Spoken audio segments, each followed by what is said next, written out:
days away now from a playoff game here in Washington, and the Giants are still moaning. I mean, I saw that Judge was complaining. I never actually listened to the audio. I'd like to hear that at some point. Yeah, Joe Judge said, "We will never do that as long as I'm the head coach of the New York Giants." He says that Washington, or the Eagles, shall I say, disrespected the game. Whatever. And says, that the entire league makes sacrifices to make a difficult season happen, and then Philadelphia, by putting in Nate Sudfeld, disrespected the game. Yeah, well, you guys kind of disrespected the game by only winning 6 of them. So, that's what I said. Yeah, that's really what it's about. You got to win more than 6. Typically you got to win more than 7 to get there. You just didn't win enough. I mean, it's kind of surprising, all the whining. I mean, I'd be embarrassed. I'd be embarrassed to go out there and after I went 6-10 and act like I deserve a playoff spot. You don't. You won 6 games. I don't believe it's ever happened in the history of the league that a team that's gone 6-10 has gotten into the playoffs. No. You got to look in the mirror at some point. I said, I can't remember which game it was. It might have been the Bucks, or it might have been the Eagles, but there was one game in particular where Evan Ingram, all he had to do was catch, it was about a 30-yard pass down the sideline from Daniel Jones. If he catches it, they get a first down, and they salt away the game. They can just go into victory formation. Didn't, and they ended up losing that game. If you get to 7 wins, you knew this like 3 weeks ago, you make the playoffs because you have the tiebreaker on Washington. And to rely on the Eagles, it's just not the way. You can't do that. And to me, it's not entirely surprising. This happens in the NFL. They rest guys in the last games. It's a physical game. If guys are nicked up, teams are going to protect their players and take them out. Now, benching Jalen Hurts to see Nate Sudfeld, a little surprising. I get it. I understand why they're frustrated, but win another game. I mean, he went on and on. I think he's going to be embarrassed. I think when he looks back on his career, he's going to look back at that interview he gave and be like, you know what? Probably was a bit of a baby right there. Do you want to hear, Joe? Sure. If you have it handy. Obviously, players have asked me throughout the day, and I just can't express that. I think one thing to keep in mind with this season is we had a lot of people opt in to this season, okay? We had a lot of people opt in, all right? Coaches, players. That includes family members as well, all right? So to look at a group of grown men who I asked to give me effort on a day-in, day-out basis and to empty the tank, and then I can look them in the eye and assure them that I'm always going to do everything I can to put them at a competitive advantage and play them in a position of strength. To me, you don't ever want to disrespect those players and their effort and disrespect the game. The sacrifices that they made to come into work every day and test before coming in, to sit in meetings spaced out, to wear masks, to have shields over those masks, to go through extensive protocols, to travel in unconventional ways, to get text messages at 6:30 in the morning telling them practice is going to be canceled. We have to do a virtual day. Everybody did that. Tell them, please don't have your family over for Thanksgiving. Please avoid Christmas gatherings. We know it's your wife's birthday. Let's make sure we put that one off to the off season. Everybody did that. What's the problem? Everybody did that. All 32 teams or whatever did that. Sounds like he's whining to me. He's whining. Apparently he was sitting in his office preparing for the Buccaneers. What a he dummy. was preparing for the Buccaneers, and he was watching what transpired during the game. Yeah, you won All 6 he had games. to do was win one more game, get to 7 wins. You're in the playoffs. Washington's in. To me, Joe Judge sounds like a sore loser. Yeah, I mean, I'm actually pissed that we only won 7. I'll forever look back at the schedule and go, we should have beaten your dumbass team twice, should have beaten the Lions, should have beaten Carolina. I got like 4 games I thought we should have won. Well, that's where I disagree with you. They never even had a lead on the Giants. Well, I'm just saying we blew the games. Maybe one game would have gone to overtime. No, sure. we blew the games. I'm not saying that we should have won them. We played poorly. Should have won them. I'd love to play them again. Hey, if there was no debate to be had and it was just big goof, like who cares? Then why did the Eagles players try to fight Doug Pederson in the game, in the locker room after the game? Well, I'm sure the players want to win. Of course, every single player wants to win. Right, because Yeah. those players probably feel that there's some integrity that needs to be held up as well. No, they just want to win. I don't think they care about the integrity of the game. They're competitors. Yeah, and they want to win. That's what Judge is saying. Okay, I don't blame him, but he's got no leg to stand on. They won 6 games. They were putrid. We were less putrid. They were awful. It's just out of his control. An NFL coach can control their team. And as we keep saying, his control is trying to help them win games. They won 6. He can't control what the Eagles do. It is what it is. The But all Eagles this rested bitching some about guys. bitching about taking a test every morning and all. Everybody in the league did that. It was a huge pain in the butt. I'm sure. I can't imagine having them poking up my nose every single day. But everybody in the league did it. They had to do it to make it happen.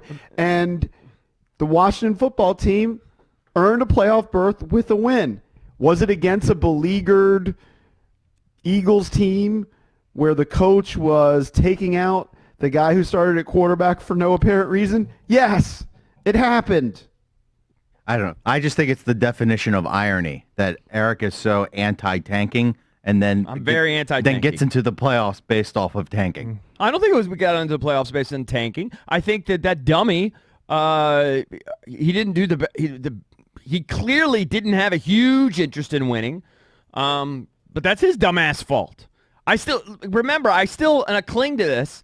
Unlike the Burrow situation, where I still think we could have easily won that game, but they were ahead when Burrow was knocked out of the game, right?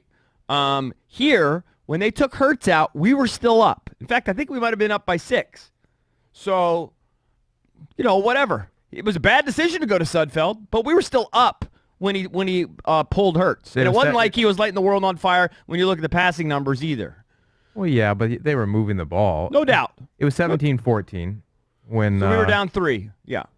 No, you were up. We're up 3, I mean. You're Yeah. up 3. Yeah. And it should have been a tie game because they should have kicked the game tying Well, that was field goal. stupid. But that dummy goes for it all the time. He's one of these guys that thinks he's cool and goes for it on 4th down no matter where he is and no matter what the down and distance is. Eric, it's the only reason this is interesting. It's because I don't think we've ever seen this before of a coach actively trying to lose a game in the middle of it.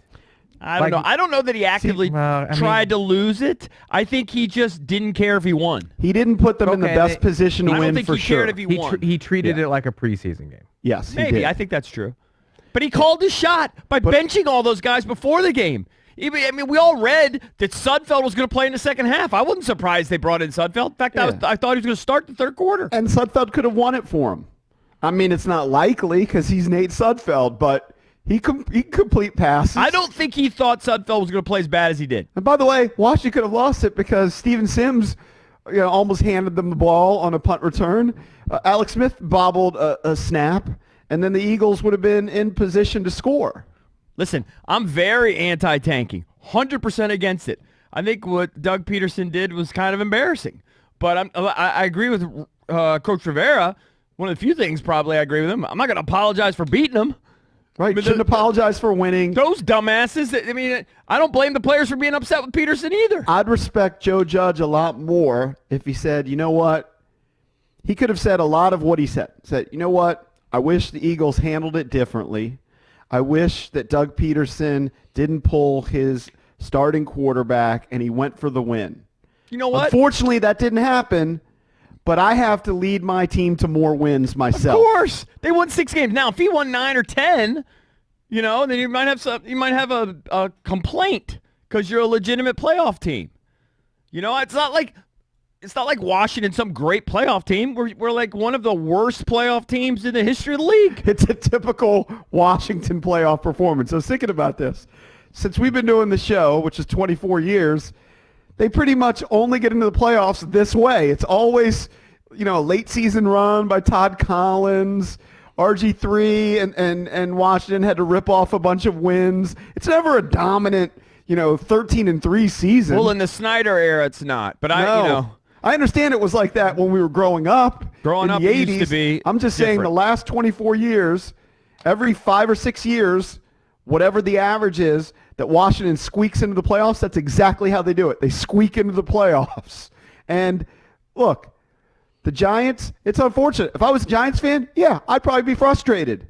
but you have to win more games. They won 6 I'd be games. more frustrated with Evan Ingram. That one play would stand out to me all year. You know how if Washington had missed the playoffs, you would be thinking about the 2-point conversion so much and the macho move, because that probably was the number one thing which frustrated you all season long. That really bothered Well, if I me. was a Giants fan, I'd be thinking about Evan Ingram's drop, because you would have one more win if he simply caught that ball. Yeah. I'm telling you, just on paper, losing to teams that we shouldn't have lost to bothers me. So, it is what it is, though. Sometimes you play these games and you lose to teams you shouldn't lose to. Yeah, I feel like that happened 3 or 4 times. The Lions were just better than Washington that day. Yeah, right. But I'd like to play them again. Same thing with the Giants. I'd love to tee it up and play the Giants again. Overall, there's something to be said where coaches and owners and GMs are treating Week 17, and it's becoming a new joke. fad where Week 17 is becoming Week 5 of the preseason. Yeah, it's a joke. I mean, it's I don't always like been it. like that for teams that clinch. There's always been that debate. Do you rest your starters? Do you go for it? Especially when, in years past, sometimes there would be teams that were undefeated, like the Colts, and they would rest their guys, and they would lose, and you'd be like, well, that sucks. They could have gone for an undefeated season. The Chiefs didn't play anybody.